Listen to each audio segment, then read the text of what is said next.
Assalamualaikum warahmatullahi wabarakatuh.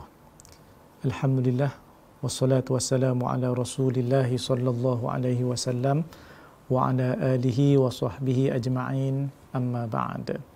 Tuan-tuan dan puan-puan sekalian yang dirahmati oleh Allah Subhanahu wa taala, bertemu sekali lagi dalam tadabbur kita surah At-Taubah. Insya-Allah kita akan melihat pada hari ini ayat 91 sehingga ayat 93. Kita mulakan dengan membaca ayat Al-Quran yang berkaitan dan terjemahannya dahulu. A'udzu billahi minasyaitonir rajim. Laisa 'alad du'afa'i wala 'alal marda wala 'alal ladzina la yajiduna ma yunfiquna harajun idza nasahu lillahi wa rasulih ma 'alal muhsinina min sabil wallahu ghafurur rahim. Orang yang lemah dan orang yang sakit dan juga orang yang tidak mempunyai sesuatu untuk dibelanjakan tidaklah menanggung dosa kerana tidak turut berperang apabila mereka berlaku ikhlas kepada Allah dan Rasulnya. Tidak ada jalan sedikit pun bagi menyalahkan orang yang berusaha memperbaiki amalannya, dan Allah Maha Pengampun lagi Maha Penyayang. Tuan-tuan dan puan-puan sekalian yang dirahmati oleh Allah Subhanahu wa taala, ayat ini menjelaskan tentang keuzuran yang diiktiraf oleh agama, diiktiraf oleh Islam, khususnya dalam perbincangan kita peperangan Tabuk ini. Allah berikan keuzuran kepada 3 kumpulan. Yang pertama adalah ad-du'afa, orang-orang yang lemah. Yang kedua al-marda, orang-orang yang sakit.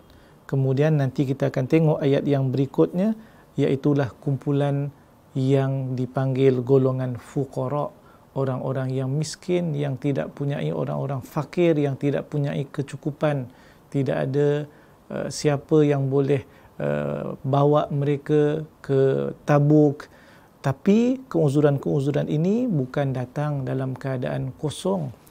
Keuzuran-keuzuran ini mesti datang bersama dengannya adalah keikhlasan kepada Allah Subhanahu wa taala.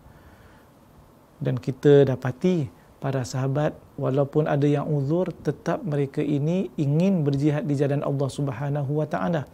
Bila mereka ingin berjumpa dengan Nabi, tolonglah bawa kami, kalau ada yang sponsor kami akan turut serta, itu menunjukkan kekuatan ikhlas yang ada pada diri mereka.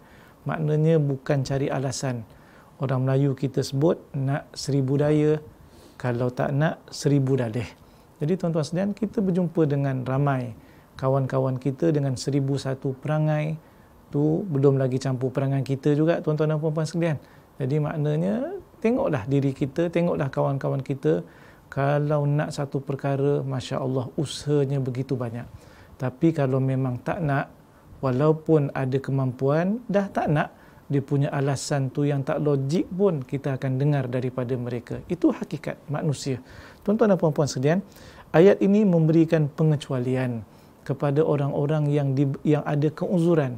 Mereka tidak boleh disalahkan, mereka juga tidak akan mendapat dosa, mereka tidak akan disamakan sebagaimana orang-orang munafik yang diceritakan sebelum ini. Kita dengar dalam ayat-ayat yang lain daripada surah At-Taubah, Masya Allah, bagaimana alasan yang mereka keluarkan. Ada yang kata janganlah berperang pada musim panas.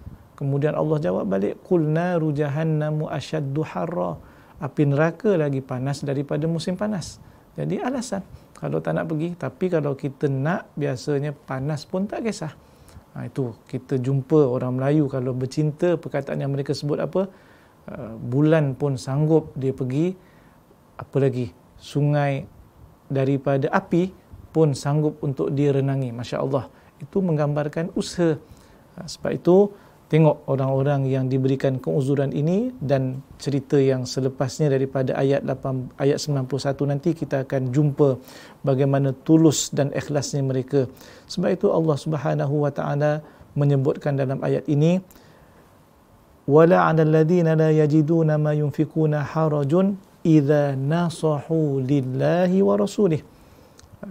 Dan juga orang-orang yang tidak ada siapa yang boleh sponsor dan berikan belanja untuk mereka berjihad, maka mereka tidak ada dosa, tidak maknanya dianggap berdosa. Yang penting idza nasahu lillah, apabila mereka berlaku iaitulah ikhlas. An-nushu di sini adalah ikhlasul amal, iaitulah amalannya ikhlas tanpa sebarang penipuan. Jadi tuan-tuan sekalian, penting untuk kita ini berlaku ikhlas dalam kehidupan seharian kita. Ketika kita puasa pada bulan Ramadan, kita kena ikhlaskan puasa kita. Ketika kita melakukan satu-satu kebaikan, bersedekah dan juga seumpamanya, kita kena ikhlaskan diri kita. Ikhlas ini adalah kekuatan, tuan-tuan sekalian. Kekuatan yang boleh menjadi penyebab untuk kita terus istiqamah. Kalau tidak ikhlas, jarang kita akan bertemu orang yang boleh istiqamah. Tuan-tuan sekalian, tengok sahaja orang-orang yang solat tarawih pada malam-malam hari daripada bulan Ramadan. Apa niat sebenarnya? Kalau orang itu ikhlas, sama ada masjid penuh ke tak penuh, parking jauh ataupun tidak jauh, dia akan tetap pergi. 8 rakaat habis, dia akan tetap kekal untuk teruskan sampai 20, kerana mazhab Syafi'i menyebut solat tarawih adalah 20 rakaat berdasarkan hadis Baihaqi yang diriwayatkan pada zaman Umar, para sahabat melakukan 20 rakaat, tidak termasuk solat witir. Ini menunjukkan perbuatan sahabat itu pastilah sandarannya adalah daripada Nabi SAW. Kita boleh istiqamah sehingga akhir bulan Ramadan apabila ada ikhlas. Dan kita boleh terus menjadi orang yang baik. Bulan Ramadan kita baik, bulan Ramadan kita kuat ibadah, kita akan boleh terus baik dan juga kuat ibadah pada bulan-bulan yang lain. Syaratnya adalah satu, iaitu ikhlas. Ikhlas ini adalah kuncinya, sebab itu ia menjadi sesuatu yang penting disebut dalam ayat ini, idza nasahu lillahi wa rasulih. Kemudian ma'alal muhsinina min sabil, tidaklah atas orang-orang yang berusaha membuat baik daripada jalan ataupun alasan. Maksudnya apa, tuan-tuan dan puan sekalian? Bagi orang yang memang berusaha untuk memperbaiki amalannya, tidak ada alasan dan tidak ada jalan untuk kita menyalahkan mereka.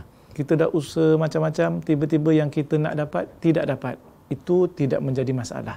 Tetapi yang jadi masalah apabila tidak berusaha. Sebab itu kita nak berjaya dalam peperiksaan usaha. Kemudian tiba-tiba tak berjaya, Allah takdirkan dengan izin Allah Ta'ala, memang itulah qada dan qadarnya, maka tak ada siapa pun akan marah kita.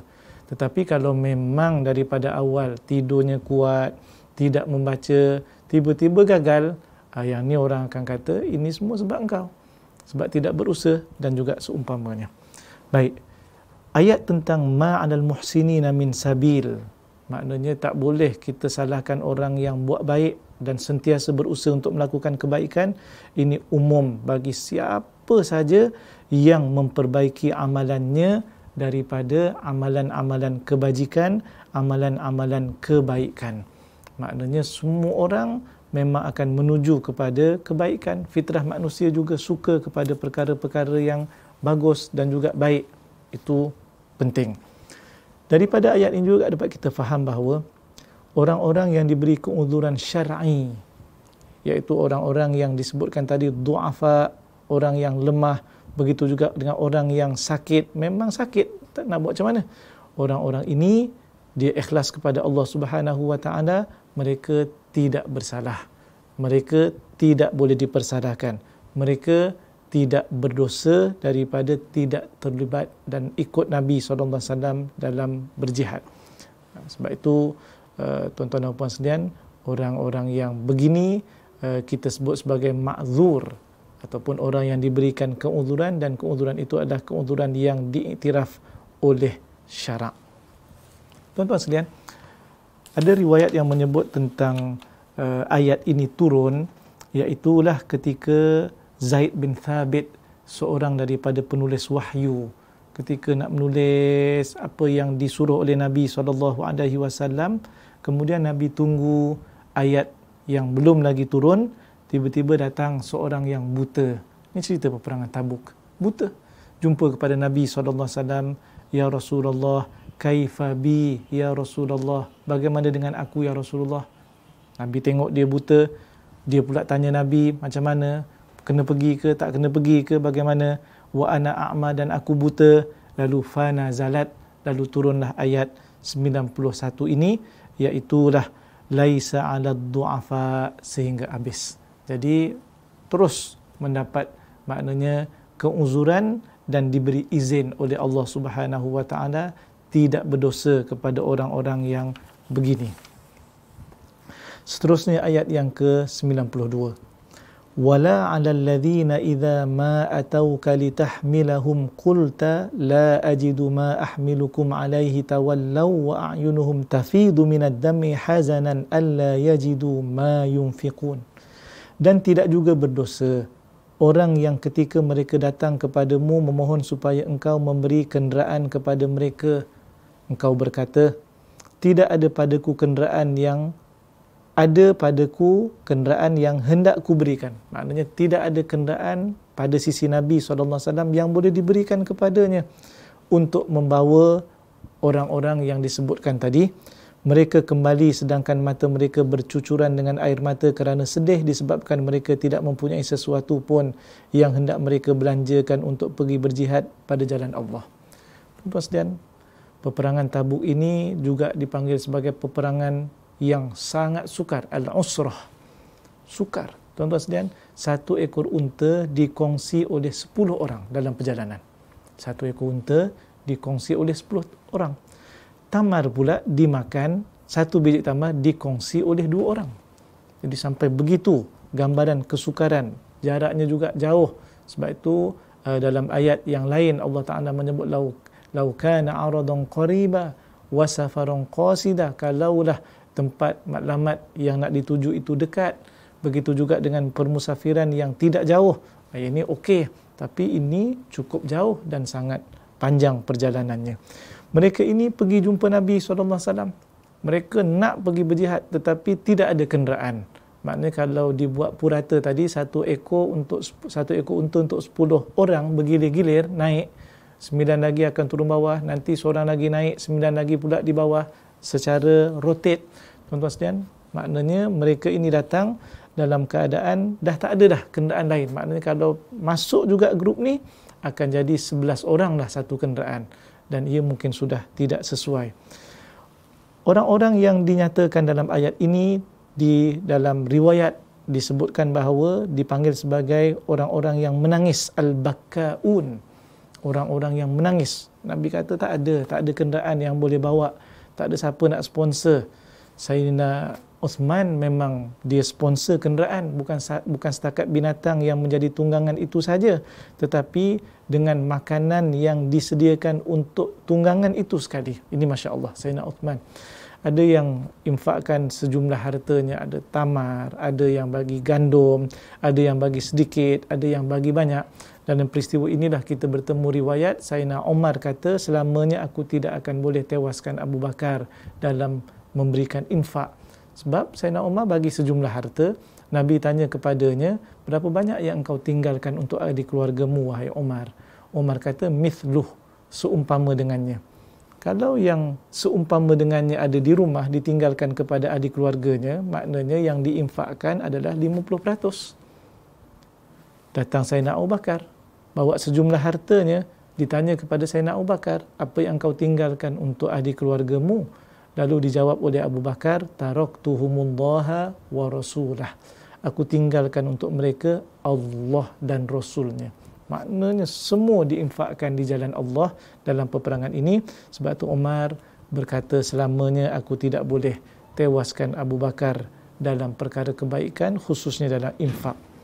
Jumlah mereka ada 7 orang dalam riwayat daripada orang-orang Ansar. Salim bin Umair, Ali bin Zaid, Abu Layla, Abdul Rahman bin Ka'ab, Amru bin Al-Hamam bin Al-Jamuh, begitu juga Abdullah bin Al-Maghfal Al-Muzani, begitu juga ada riwayat yang menyebut nama-nama yang lain. Jadi tuan-tuan dan puan sekalian, ini dalam catatan sejarah, dalam riwayat hadis dan juga dalam maknanya catatan-catatan para sahabat, mereka kenal siapakah golongan yang disebutkan dalam ayat 92 ini, tuan-tuan dan puan-puan sekalian. Oleh kerana mereka ini bersungguh-sungguh, oleh kerana mereka ini ikhlas, kerana Allah Subhanahu wa taala. Mereka nak pergi jumpa Nabi tetapi tidak ada kenderaan yang boleh membawa mereka. Fadilat mereka dapat, kelebihan mereka perolehi, sebagaimana dalam satu riwayat daripada Abu Hatim daripada Hasan Al-Basri, dia berkata Rasulullah sallallahu alaihi wasallam bersabda, laqad khalaftum bil madinati aqwaman ma anfaqtum min nafaqah wala qata'tum wadiya wala naltum min aduwin naila illa waqad syarakukum fil ajri thumma qara'a wala 'ala alladhina idza ma atauka litahmilahum qulta la ajidu ma ahmilukum alaih, sehingga akhir ayat. Nabi kata pada para sahabat yang lain dalam riwayat ini, sesungguhnya kamu tinggalkan di Madinah itu satu kumpulan orang, kaum aqwaman ma anfaqtum min nafaqah, kamu tidak memberikan mereka nafaqah, maknanya tidak ada apa yang boleh diberikan daripada harta supaya mereka turut serta. Sebab itu mereka tinggal di Madinah, kita tinggalkan mereka.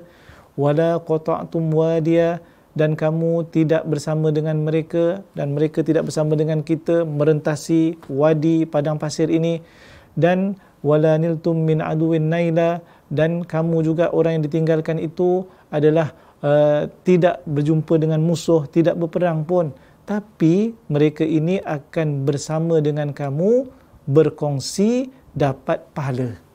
Masya Allah, itu kelebihan tuan-tuan sekalian. Orang yang ikhlas, orang yang niatnya betul, walaupun tidak melakukan satu-satu, ni jihad di jalan Allah Ta'ala, tetap dapat pahala dan kelebihan tuan-tuan sekalian. Ini satu nikmat daripada Allah Ta'ala. Bagi saya, dalam konteks kita pula, kita sebenarnya boleh dapat fadilat sama macam orang yang mengerjakan, tuan-tuan sekalian, tapi dengan syarat memang kita biasa melakukan amalan itu. Dalam hadis Nabi SAW menyebut, apabila salah seorang daripada kamu sakit ataupun bermusafir, lalu tidak dapat melakukan amalan yang biasa dia lakukan amalan itu ketika sihat dan juga ketika tidak musafir, maka dituliskan baginya pahala sebagaimana dia lakukan ketika dia sihat dan tidak bermusafir. Masya Allah. Maknanya kita kena biasakan qiyamul lail, kita kena biasakan solat duha sebagai contoh. Begitu juga dengan puasa Isnin dan Khamis, sampai ketika dan saatnya apabila kita sakit, tak boleh melakukan puasa sunat Isnin Khamis, tak dapat melakukan qiyamul lail kerana sakit, maka tetap dapat pahala itu sebagaimana biasa yang kita lakukan. Syaratnya apa? Biasa kita lakukan. Ini kelebihan tuan-tuan sekalian. Mungkin itu boleh kita refleks sebagaimana yang dibicarakan tentang ayat 92 ini, tuan-tuan dan puan-puan sekalian. Yang pentingnya adalah kita memang sentiasa beramal, kita sentiasa ingin melakukan amal kebaikan, ikut perintah Allah Ta'ala, tinggalkan segala yang dilarang oleh Allah Subhanahu Wa Ta'ala, insya-Allah akan dapat pahala dan ganjaran yang cukup besar daripada Allah Subhanahu Wa Ta'ala. Seterusnya ayat 93, innamas sabilu 'alal ladzina yasta'dzinunaka wa hum aghniya radu bi ay yakunu ma'al khawalifi wa taba'allahu 'ala qulubihim fahum la ya'lamun. Sesungguhnya jalan untuk menyalahkan dan mengenakan seksa hanyalah terhadap orang yang meminta izin kepadamu untuk tidak berjihad, sedangkan mereka kaya dan mampu. Mereka suka tinggal bersama-sama orang yang ditinggalkan kerana uzur, dan dengan sebab itu Allah materikan hati mereka sehingga mereka tidak dapat mengetahui perkara yang baik. Itu ayat ancaman tuan-tuan dan puan sekalian. Orang yang uzur tidak ada masalah untuk tidak pergi berjihad. Orang yang uzur syar'i tidak ada masalah untuk tidak melakukan kebaikan di saat keuzurannya itu. Tetapi orang yang tidak ada keuzuran, tiba-tiba tak melakukan perkara yang disuruh, khususnya perkara yang wajib, ini adalah orang yang layak untuk mendapat celaan. Ini adalah orang yang layak untuk dikenakan siksaan. Ini adalah orang yang layak untuk mendapat dosa daripada Allah Subhanahu Wa Ta'ala. Kerana dia ada kemampuan tetapi tidak pergi berjihad dengan Allah Ta'ala. Maknanya selepas Allah menceritakan golongan yang diberikan keuzuran, mereka ini tidak berdosa, mereka ini tidak boleh disalahkan. Siapa mereka? mereka adalah ad-du'afa, orang yang lemah. Mereka adalah orang-orang yang, satu lagi selain daripada ad-du'afa, adalah orang-orang yang fuqara.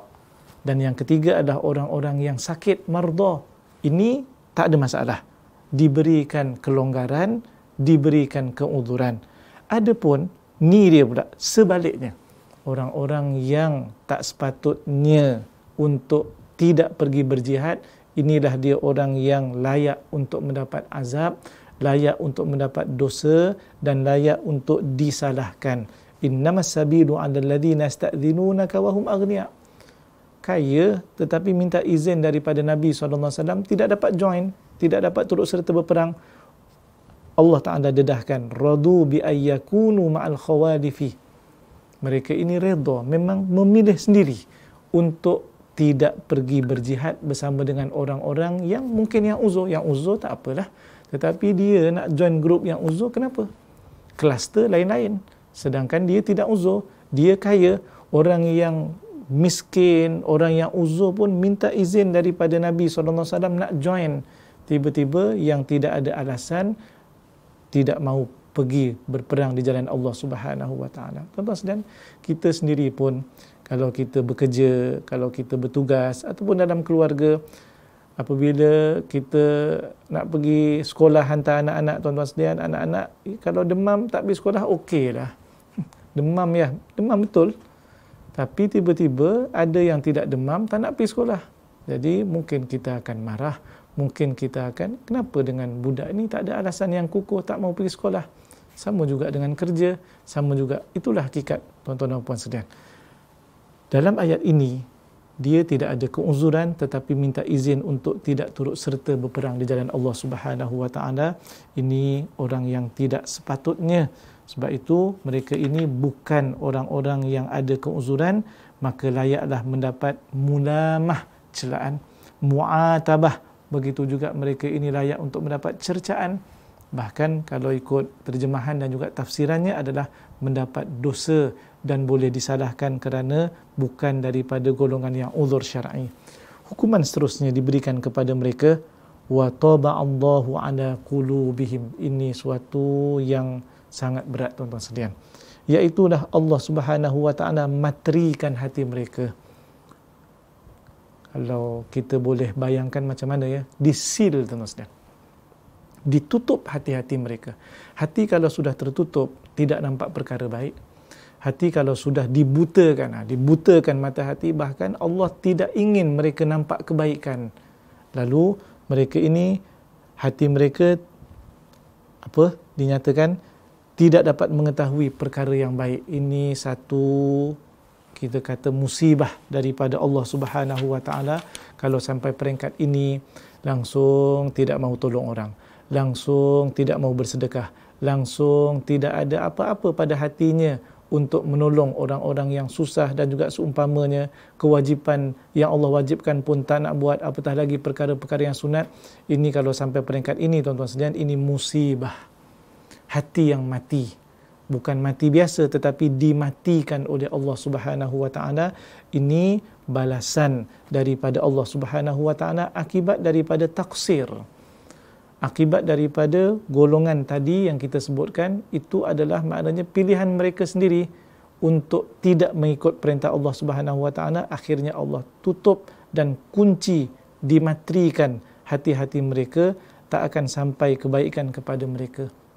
Cahaya juga tidak akan sampai kepada mereka. Mereka tidak mendapat petunjuk daripada Allah Subhanahu Wa Taala. Jadi tuan-tuan dan puan sekalian, kesimpulan daripada ayat 91 sehingga 93 yang kita bicarakan, tadabburkan pada hari ini, yang pertama sekali adalah ada golongan yang diberikan keuzuran oleh Allah Subhanahu Wa Taala. Ini golongan yang selamat. Ada golongan yang tidak mendapat keuzuran. Ini golongan yang tidak selamat. Dan Islam adalah satu agama yang dari segi mantik dan juga waqi'inya bertepatan. Maknanya logiknya ada, begitu juga dengan waqi'inya. Apa logik dan waqi'inya? Sesuailah orang yang ada keuzuran, tidak, maknanya tidak pergi berjihad, diizinkan oleh Allah Ta'ala. Dan sesuai bagi orang yang tidak ada keuzuran, minta supaya tidak pergi berjihad, diberikan cercaan dan diberikan dosa oleh Allah Subhanahu Wa Ta'ala. Aqulu qawli hadza astaghfirullahal azim li wa lakum.